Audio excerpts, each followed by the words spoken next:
오늘 여호수아 제3장 1절로 17절 말씀을 통해서 믿음으로 난관을 돌파하라. Overcome difficulties with faith. 믿음으로 난관을 돌파하라. 이런 제목으로 하나님 말씀을 선포하고 함께 은혜 받고자 합니다. 오늘 본문은 이스라엘 백성들이 출애굽한 후 이제 광야 생활 40년이 지내고 마지막 저 가나안 땅, 약속의 땅, 젖과 꿀이 흐르는 복지에 이르기 직전에 가로막고 있는 최후의 장애물, 아니 그 장애물을 건너지 않고는 결코 가나안 땅에 들어갈 수 없는 요단강에 직면하게 되는데, 바로 소위 마지막 난관인 요단강을 도하하는 사건을 기술하고 있습니다. 요단강은 지리적으로 팔레스타인에 위치해 있고 오늘날도 요르단과 이스라엘을 경계로 하는 그런 강이죠. 말씀드린 대로 요단강을 건너지 않고는 이 가나안 땅에 들어갈 수 없게끔 그렇게 인도하셨단. 원래부터 하나님은 얼마든지 팔레스타인 땅에서 들어갈 수도 있게 하셨겠지만 빙빙 돌려서 홍해바다도 건너게 하시고 또 요단 동쪽으로 옮기게 하셨다가 그 요단강을 기적적으로 건너고 가나안 땅에 들어가게 하셨습니다. 하나님의 주권적 섭리라 할 수 있죠. 우리 인생의 행로도 마찬가지. 직진할 수도 있는데 하나님은 우리 인생길을 구불구불 많이 돌려서 우리를 낮추시기도 하고 시험하시기도 하셔서 마침내 축복의 사람으로 살게 하시는 하나님이시죠. 오늘날 요단강, 우리가 이 전에 성지순례팀이 다녀왔는데 2019년 1월 달이죠. 벌써 이제 2년이 지났네요. 요단강 가보니까 그렇게 실감난 것 같지 않고 굉장히 그 셋강 정도 흐르고 또 거기서 세례받는 모습도 봤습니다만, 모세와 여호수아 시대, 그러니까 지금부터 약 3,500년 전의 요단강은 아마 수심이 깊고 엄청난 물이 흐르는 거대한 물줄기로 흘러가는 그런 강이었던 것으로 보입니다. 출애굽해서 이제 광야길을 건너 이스라엘 백성들이 요단강을 건널 때는 그때가 추수기, 밀과 보리를 추수하는 그런 시기인데 그때는 요단 강물이 아주 범람할 정도로 그렇게 넘쳤다고 15절에 기록하고 있습니다. 15절, 요단이 곡식 거두는 시기에는 항상 언덕에 넘치더라. 언덕에 넘칠 만큼 엄청난 물이 이렇게 흘러내렸습니다. 요단강은 실제 강이지만 중요한 이 두 가지 상징적인 의미가 있습니다. 하나는 바로 이 세상과 저 세상의 경계인 죽음을 의미합니다. 이 성도라도 천국에 가기 위해서는 반드시 죽음의 강을 건너야 천국에 갈 수 있죠. 왜냐하면 이 가나안 땅이라고 하는 것은 천국을 상징하는데 그 천국에 들어가기 위해서 요단강을 건넌 것처럼 이 세상과 저 세상의 경계의 의미로 이렇게 죽음을 상징하고요. 오늘 살펴보고자 하는 이 두 번째 의미는 성도가 이 세상에서 만나게 되는 극심한 환난, 극심한 난관이나 환난 혹은 시험을 가리킨다 할 수 있겠습니다. 우리가 이 천국 가는 그날까지 이 믿음의 노정기에 정말 반드시 종종 우리에게 닥치는 건너지 않고는 전진할 수 없는 그런 난관, 이것이 바로 요단강이라 할 수 있겠습니다. 요사이 우리가 겪고 있는 이 코로나19의 전염병의 재앙도 하나의 반드시 통과해야만 하는 요단강이라고 할 수 있겠죠. 고등학교 3학년생 같으면 수능 시험이 반드시 건너야 할 요단강, 아니면 젊은 남자 청년들 같은 경우는 반드시 이 국방의 의무를 수행해야 하는 것이 말하자면 요단강이라고 할 수 있고, 결혼한 아내 같은 경우는 출산의 의무, 이런 것들도 요새는 많이 변질되긴 했지만 반드시 건너야 할 그런 어려움, 난관이라고 할 수 있을 것입니다.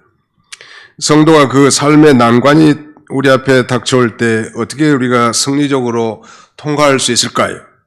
천국의 노정기에 닥치는 여러 가지 난관과 환난 그리고 시험을 어떻게 돌파할 수 있을까요?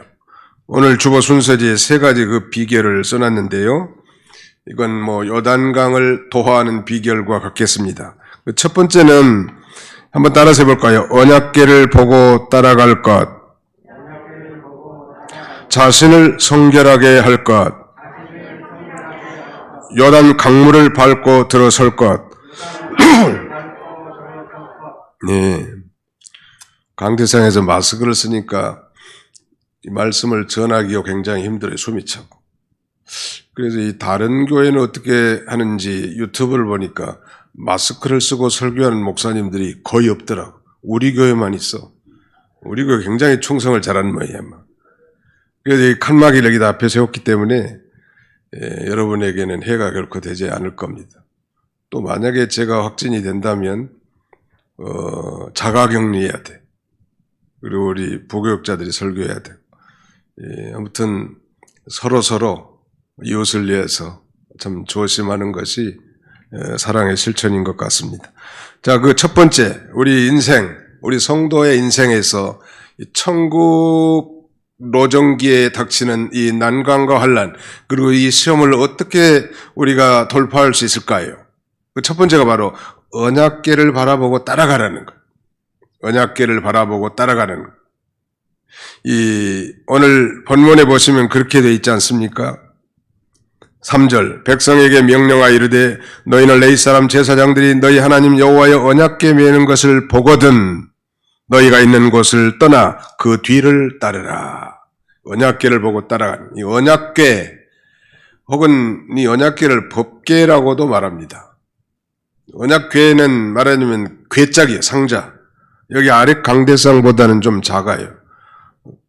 길이 방향이 2.5 규빗, 폭은 1.5 규빗, 높이도 1.5 규빗 되는 그런 직육면체 이런 나무 상자죠. 뭐 시띠나무나 그 아카시아 나무, 단단한 나무로 만들어진 궤짝이었는데, 하나님께서 그 출애굽 초기에는 분명히 거기에 만나를 담은 항아리, 아론의 쌍난 지팡이와 함께 십계명이 기록된 두 돌판을 거기에 보관했었거든요. 근데 이거 언제 아론의 쌍난 지팡이와 그 다음에는 만날 담은 항아리가 실종됐는지 성경에는 자세히 기록이 없지만 나중에는 이 언약궤 속에 십계명이 기록된 돌판 2개만 기록되어 있습니다. 중요한 것은 이 언약궤는 하나님의 임재의 표상이요 또 하나님의 말씀을 상징하는 것입니다. 좀 어려운 표현입니다만 하나님의 임재의 표상이라는 것은 바로 그게 하나님이라는 게 말하자면, 그러니까 언약궤를 바라보고 따라가는 건 인생의 난관을 봉착했을 때 우리는 하나님만 바라보고 따라가라, 그런 말이에요. 하나님의 임재의 표상이니까. 그 다음에 두 번째는 그 속에 십계명 돌파하는 하나님의 말씀이죠. 십계명. 그러니까 난관을 봉착했을 때 우리 성도는 하나님의 말씀을 따라가는, 하나님만 바라보고 하나님 말씀만 따라가면 우리 앞에 닥치는 그 어떤 난관과 환난 그리고 시험도 능히 우리가 돌파할 수 있음을 성경을 통해서 배울 수 있을 것입니다. 참고로 오늘 이 본문에서는 이스라엘 백성들이 언약궤를 맨 제사장들을 따라가기는 따라가나 한 거리가 2000규빗 정도 떨어져서 가라는 거예요. 대략 한 900m에 1000m니까 한 1km 정도 된다고 할 수 있겠죠. 그러니까 이 언약궤를 맨 제사장들이 앞에 가고 고대 한 1km 정도 떨어져서 멀리 약 200만 명 이상 되는 수많은 이스라엘 백성들의 무리가 그것을 바라보면서 따라가게 해놨습니다. 왜 그랬을까? 거기는 성경을 이렇게 설명합니다. 4절에 그러나 너희와 그 사이의 거리가 2000규빗쯤 되게 하고 그것에 가까이 하지는 말라. 그리하면 너희가 행할 길을 알리니 너희가 이전에 이 길을 지나보지 못하였음이니라 하니라. 너희가 행할 길을 알리니, 너무 가까이 붙어 있으면은 뒷사람들은 잘 못 볼 수도 있고, 한 1km 정도 떨어져서 언약궤를 맨 제사장들을 계속 바라보고 따라가다 보면 행할 길을 알 수 있단 말이에요. 맨 뒤에 사람들도 마찬가지. 그러나 또한 그 영적인 의미를 하나 짚고 넘어간다면 언약궤는 하나님의 임재의 표상이란 말이에요. 그러니까 이 백성들로 하여금 하나님의 어미하신 하나님의 그 위험 앞에 너무 가까이 하지 말도록 그런 경고의 의미도 있겠습니다. 즉 범접할 수 없는 하나님의 위험을 알도록 거리를 두고 따라오게 하는 것인데, 실제적인 의미는 한 1km 정도 떨어져서 잘 보고 따라갈 수 있도록 그렇게 떨어져 나가는 거예요. 중요한 것은 언약궤를 바라보고 따라가는, 즉 하나님만 바라보고 하나님의 말씀만 바라보고 나갈 때 기적이 일어나고 난관이 돌파되는 것입니다. 미가서 7장 7절 말씀해 보니까 오직 나는 여호와를 우러러보며 나를 구원하신 하나님을 바라보나니 나의 하나님이 나에게 귀를 기울이시리로다. 오직 나는 여호와를 우러러보며 나를 구원하신 하나님을 바라본다는, 어떤 환경과 어려움이 있어도 누구를 우러러봐요? 여호와 하나님을 우러러보고 나를 구원하신 그 하나님을 앙망하고 나갈 때 우리는 좌절하고 실패하지 않을 수 있는 것입니다. 중요한 거죠. 또 시편 25편 5절에는 주의 진리로 나를 지도하시고 교훈하소서. 주는 내 구원의 하나님이신 내가 종일 주를 기다리나이다. 언약궤에는 십계명을 기록한 돌판이 기록되어 있다고 했는데, 그런 면에서 언약궤는 하나님의 말씀을 상징하게 된다고 그랬죠. 그 하나님의 말씀인 주의 진리로 나를 지도하시고 그 다음에는 나를 교훈해달라. 시편 119편 105절엔 주의 말씀은 내 발의 등이요 내 길의 빛이니이다. 하나님의 말씀이 나를 인도해 주시는 등불과 같은 말씀이니까 아무리 어려운 난관이 오더라도 여호와 하나님을 믿음으로 바라보고 의지하고 그 다음에는 하나님의 말씀을 굳게 신뢰하고 나갈 때 우리는 난관을 돌파해 나갈 수 있는 것입니다. 그렇지 않으면 실패할 수밖에 없어요. 이제 조금 지나면 이제 출렁거리는 요단강을 건너갈 텐데 말이죠. 그 물결만 바라보고 엄청나게 흐르는 이 말하자면 요단 강물만 쳐다본다면 감히 어떻게 거기를 걸어갈 수 있겠냐는 말. 하나님의 약속의 말씀만 믿고 발을 내딛고 순종하고 따라가는 것이죠. 두 번째는 어떻게 하면 난관을 돌파할 수 있을까요? 믿음으로 돌파하는, 어떤 믿음? 하나님의 말씀을 믿고 바라보고 하나님을 바라보고 나갈 뿐만 아니라 두 번째는 자신을 스스로 성결하게 하라는, Sanctify yourselves. 여러분 자신들을 거룩하게 하십시오. 중요해요. 성결은 거룩하고 깨끗함을 의미하는데, 오늘 본문에서 성결은 하나님께 순결한 마음을 갖는 영적인 성결을 의미합니다. 하나님께서 요단강을 마른 땅으로 도하하는데 아주 특별한 도덕적 선행 조건을 말합니다. 이해가 되기가 참 어렵죠. 어떻게 성결과 난관을 돌파하는 것과 상관이 있을까? 전혀 상관이 없는 것 같은데, 차라리 배를 만들어서 건널 준비를 하라든지, 뗏목을 짜서 이제 요단강을 건널 준비를 하라든지, 이건 굉장히 실제적이고 이성적인데 말이죠. 요단강 도하를 앞두고 그 언약궤만 바라보고 따라갈 뿐만 아니라 자신을 성결하게 하라는 그런 요구를 하는 것입니다. 그러면 5절 하반절에 보니까 여호와께서 내일 너희 가운데서 기이한 일들을 행하시리다. 여호와 하나님께서 이제 내일 기적을 베푸실 건데, 그 기적을 체험하고 참여하기 위해서 자기 백성들로 하여금 성결함을 갖추도록 그렇게 명령하고 있습니다. 과거 이스라엘 백성들이 그 시내산에서 강림하신 그 여호와 하나님으로부터 율법을 수여받을 때도 그들로 하여금 스스로 성결하게 하고 옷을 빨도록 그렇게 준비를 시킵니다. 무엇을 의미할까요? 오늘 우리 그리스도인들이 하나님 나라에서 크고 미치지 못할 기이한 일을 힘쓰는 것, 그것도 중요하지만 그보다 더 중요한 것은 성결함을 유지하는 거예요. 하나님 앞에 우리의 언어나 행실, 우리의 삶의 태도, 이런 것들이 과연 얼마나 성결한지를 점검하는 것이죠. 불성결함의 요소를 그리고 날마다 제거해 나가는 거예요. 하나님 앞에 기도하면서 내가 정말 하나님 앞에 바로 하지 못한 것이 뭐가 있는가? 하나님을 거스리는 그런 이 불성결한 요소들이 내 인생과 나의 삶과 나의 가정에 무엇이 있는지 이것들을 점검하면서 그 성결함을 유지하도록 우리에게 교훈해 주고 있습니다. 다윗은 그가 지은 수많은 시편에서 주님은 죄악을 기뻐하지 아니하시며 거룩하신 하나님을 만나고 위대한 역사를 체험하기 위해서는 성결이 필수적임을 반복해서 노래합니다. 그 중에서도 시편 24편에 보니까 여호와의 산에 오를 자 누구며 그의 거룩한 곳에 설 자가 누구인가 이렇게 질문하면서 스스로 대답하기를 시편 24편 4절로 5절에 보니까 곧 손이 깨끗하며 마음이 청결하며 뜻을 허탄한 데 두지 아니하며 거짓 맹세하지 아니하는 자로다 라고 말하고 24장 24편 5절에 보니까 그는 여호와께 복을 받고 구원의 하나님께 의를 얻으리니 라고 말합니다. 하나님의 성산에 거할 자가 누가 있겠는가? 하나님은 거룩하신 하나님이시죠. 그래서 내가 거룩하니 너희도 거룩할지니라 라고 우리에게 부탁하는 것.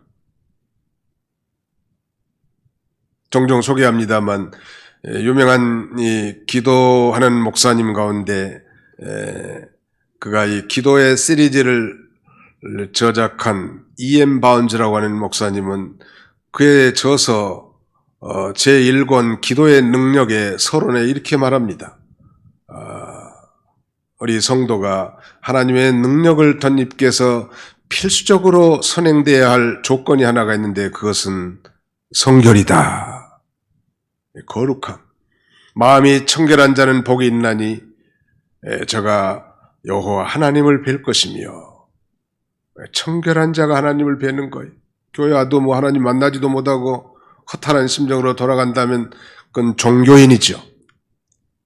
우리가 아무리 큰 죄를 범했다 할지라도 진정으로 회개하고 깨끗하고 정결한 심령 가운데 하나님을 만나는 것이 중요하고 또 이렇게 하나님을 바라보고 하나님 말씀을 따라갈 뿐만 아니라 자신을 성결케 하는 그런 자에게 하나님은 놀라운 하나님의 기적을 참여하게 하고 기적을 체험하게 한다. 즉 기이한 역사, wondrous things, wonderful things, 놀라운 일들을 하나님이 체험하게 하는 것.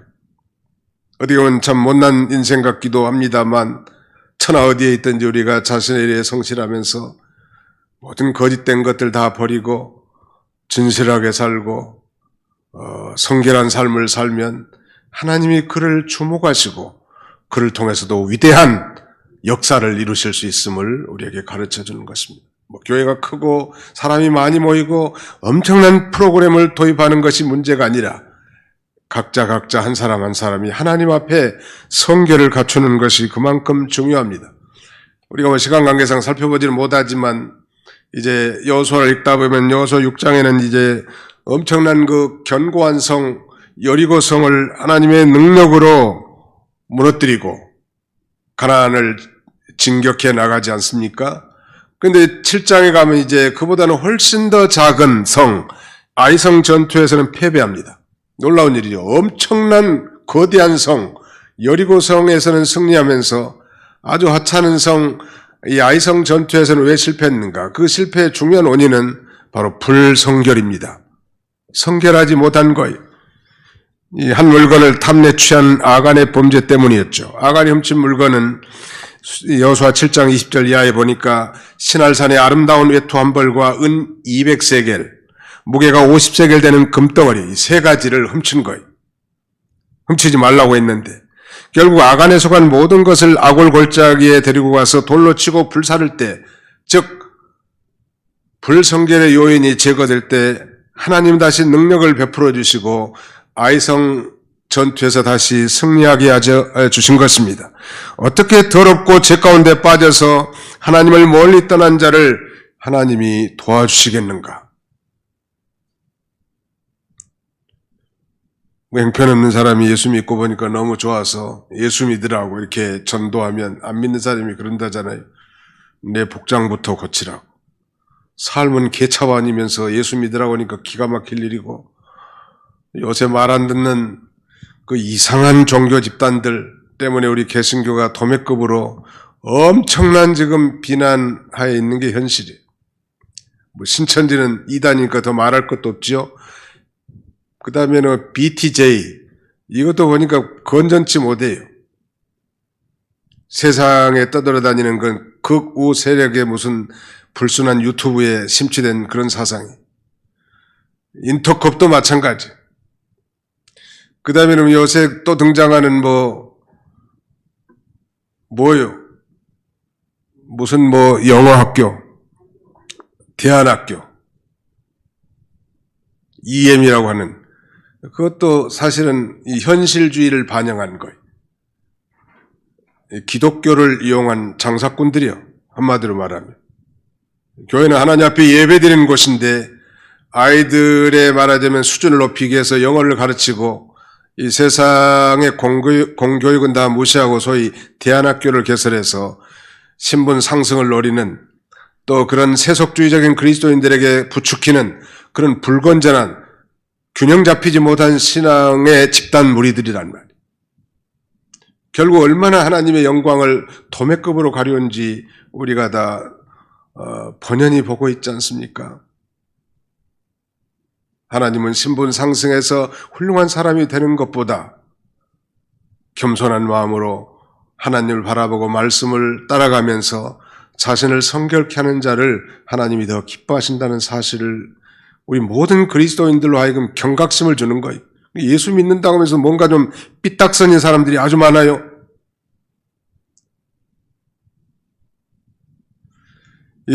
오늘 바로 이 아간의 범죄로 말미암아 아이성 전투에서 실패했고 결국 이 성결을 회복할 때 다시 회복했다는 것. 여러분, 이 압복강 나루터에서 씨름한 야곱에게 회개를 촉구하신 하나님께서 그가 마침내 회개하자 그의 이름을 이스라엘로 지어주시고 그 다음에 다시 그가 회개하고 베델로 올라갈 때 올라가기로 결심하고 자신을 성결하게 할 때 하나님은 기이한 도우심으로 야곱을 도우셨습니다. 사무엘 당시에 타락한 이스라엘 백성들도 마찬가지. 깨어있는 선지자 사무엘은 온 이스라엘 백성들을 미스바에 불러 모으고 소위 위대한 이 대부흥성회를 일으키는데 그 부흥성의 핵심 요점은 성결운동, 즉 회개운동입니다. 회개하고 하나님 앞에 돌아가야 한다고. 놀라운 일은 그렇게 회개하고 하나님과 관계가 회복된 이스라엘 백성들을 쫓아온 저 블레셋 군대들을 하나님이 기이한 방법을 동원해서 그 적군들 하여금 두려움에 감싸게 하고 이스라엘도 추격하지 못하도록 하나님이 도우시지 않습니까? 성결이 하나님의 능력을 받는 것과 하나님의 위대한 기적을 체험하는 원동력이라는 사실을 결코 간과해서는 안 될 것입니다. 우리 성도가 얼마나 배웠느냐? 그게 문제가 아니죠. 얼마나 좋은 가문에서 태어났는가? 아니, 얼마나 돈이 많으냐가 하는 것은 하나님 앞에서 그다지 중요한 게 아닙니다. 하나님이 중요하게 생각하는 것은 바로 성결입니다. 그러므로 우리의 삶 가운데 하나님의 기적적인 역사를 체험하기 위해서는 성결을 방해하는 모든 장애물을 제거하는 것이 중요한 거예요. 우리의 생활을 더럽히고 하나님의 영광을 가리우는 우리의 모든 삶의 요소들을 심각하게 생각하고 그걸 다 버리는 거예요. 성령의 권능을 힘입어서. 그때 우리 하나님은 요단강과 같은 난관이 우리 앞에 봉착했다 할지라도 무사히 통과하게 하시고 기적을 체험하게 하실 것입니다. 그리고 마침내 이 가나안 복지 천국에 이르게 하는 것입니다. 마지막으로 이 성도가 이 천국 노정기에 닥치는 이 여러 가지 난관과 환난 그리고 시험을 어떻게 돌파할 수 있을까요? 세 번째는 이제 요단 강물을 밟고 들어서라는 것입니다. 거기 14절에 한번 보실까요? 백성이 요단을 건너려고 자기들의 장막을 떠날 때 제사장들은 언약궤를 메고 백성 앞에서 나아가니라. 16절 곧 위에서부터 흘리던 물이 그쳐서 사르단에 가까운 매우 멀리 있는 아담 성읍 변두리에 일어나 한 곳에 쌓이고 아라바의 바다 여매로 향하여 흘러가는 물은 온전히 끊어지매 백성이 여리고 앞으로 바로 건널새 놀라운 일이 벌어졌습니다. 하나님께서 명령하셨습니다. 언약궤를 맨 제사장들이 먼저 그 철렁거리는 넘실거리는 그 요단강 물에 발로 먼저 내디디라는 거예요. 그때 기적이 일어났습니다. 그러니까 요단강물을 밟고 들어선다는 것은 이제 믿음으로 순종하라는 거죠.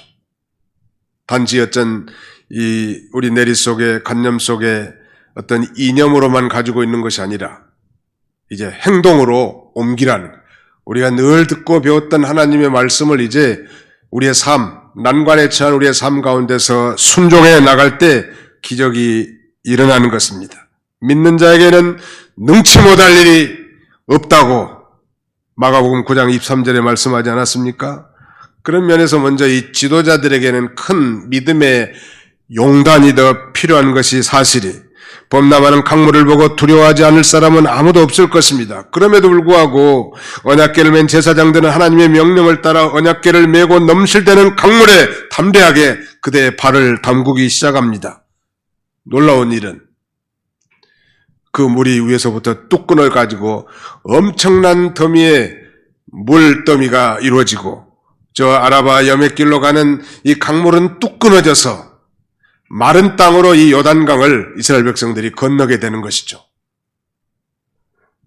만약에 그 요단강을 마른 땅으로 건너는 백성들 가운데 한 사람이라고 우리가 가정해 봤을 때 그 환희와 기쁨은 얼마나 있겠는가. 아마 자기 아버지나 할아버지들이 과거 이 홍해바다를 건널 때 마른 땅으로 건너고 저 건넌 저편에서 소고를 잡고 춤추면서 기뻐했던, 하나님 앞에 영광을 돌렸던 그런 감격이 있었을 것 같아요.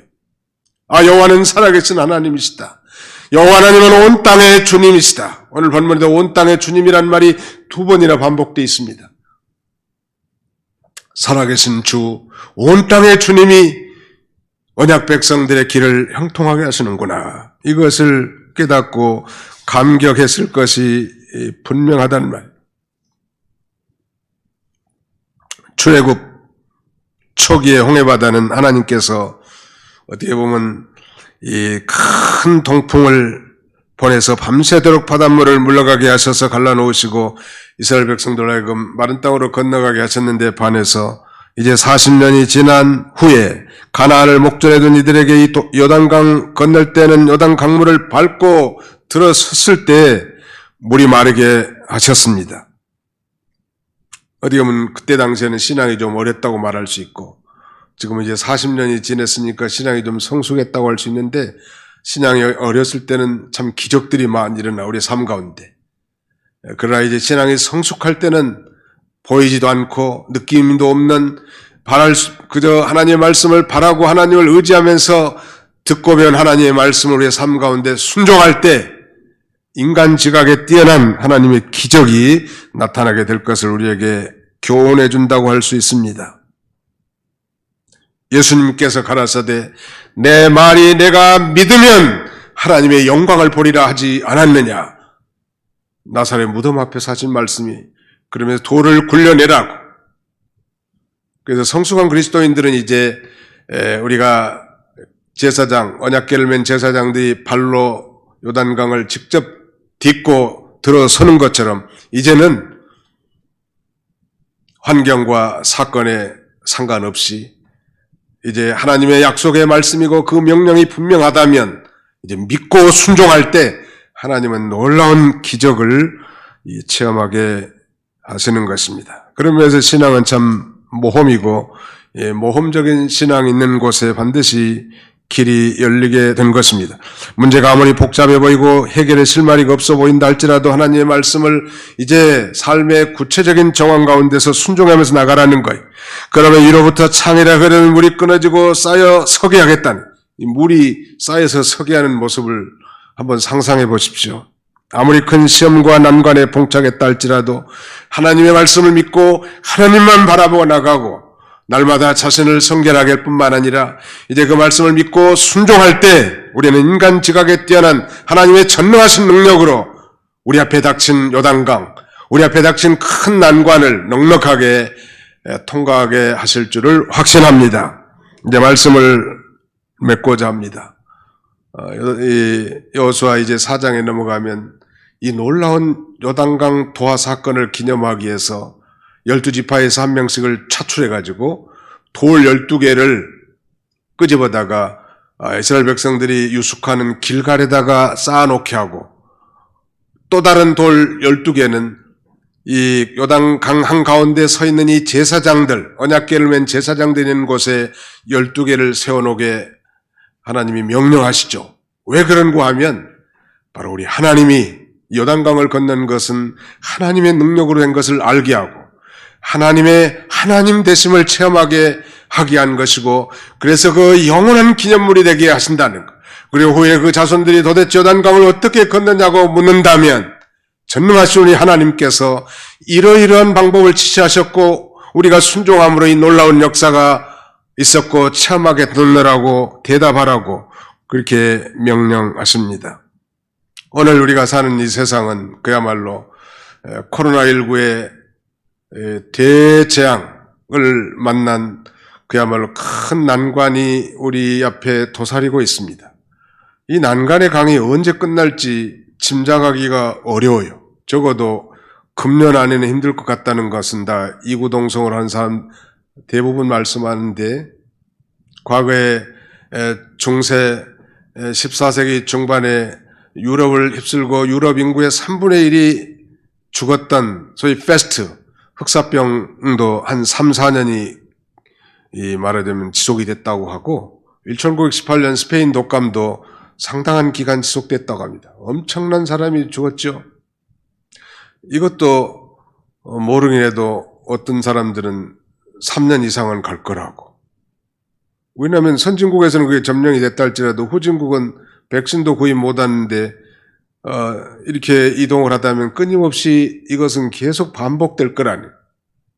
우리가 사실 방역을 상당히 잘한 편이라고 말했는데 이것만 잘한다고 궁극적인 해결책은 아니죠. 현상 유지하는 거죠. 올라갔다 내려갔다.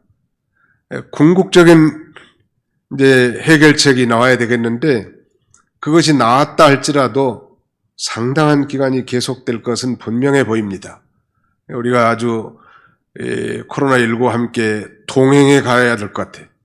가지 마스크를 쓰고, 그 다음에 개인위생 철저히 하고, 또 정부의 지침도 잘 따르고, 그러면서도 믿음도 양보하지 말고, 하나님 앞에 예배를 드리되 소리하지 말고, 이렇게 나가다 보면 하나님께서 반드시 길을 열어주시고 해결해 주실 줄을 확신합니다.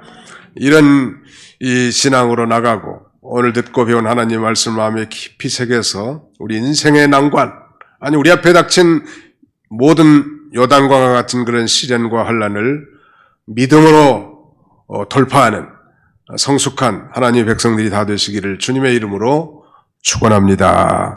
기도합시다. 살아계신 우리 아버지 하나님께서 오늘도 좋은 일기를 주시고 하나님 앞에 예배할 수 있도록 은혜 주심을 진심으로 감사하고 감사를 드립니다.